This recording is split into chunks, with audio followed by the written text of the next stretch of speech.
संसार की सबसे शक्तिशाली वस्तु। दोस्तों, क्या आपको पता है कि इस संसार की सबसे शक्तिशाली वस्तु क्या है? और क्या वो आपके भी पास भी है? और अगर है तो क्या आप उसका प्रयोग करना जानते हैं? आइए इस कहानी के माध्यम से इन बातों को समझते हैं। एक दिन गुरुकुल के शिष्यों में इस बात पर बहस छिड़ गई कि आखिर इस संसार की सबसे शक्तिशाली वस्तु क्या है। कोई कुछ कहता तो कोई कुछ। जब पारस्परिक विवाद का कोई निर्णय न निकला तो फिर सभी शिष्य गुरुजी के पास पहुंचे। सबसे पहले गुरुजी ने उन सभी शिष्यों की बातों को सुना और कुछ सोचने के बाद बोले, तुम सबों की बुद्धि खराब हो गई है। क्या ये अनाप शनाप निरर्थक प्रश्न कर रहे हो? इतना कहकर वे वहां से चले गए। हमेशा शांत स्वभाव रहने वाले गुरु जी से ने किसी ने इस प्रतिक्रिया की उम्मीद नहीं की थी। सभी शिष्य क्रोधित हो उठे और आपस में गुरु जी के इस व्यवहार की आलोचना करने लगे।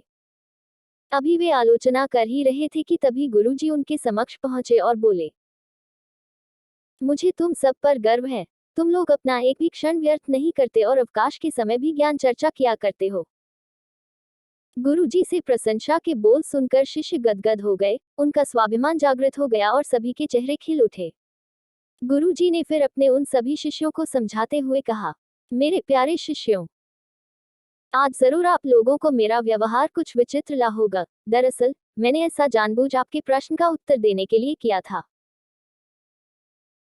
देखिए, जब मैंने आपके प्रश्न के बदले में आपको भला बुरा कहा तो आप सभी क्रोधित हो उठे और मेरी आलोचना करने लगे, लेकिन जब मैंने आपकी प्रशंसा की तो आप सब प्रसन्न हो उठे।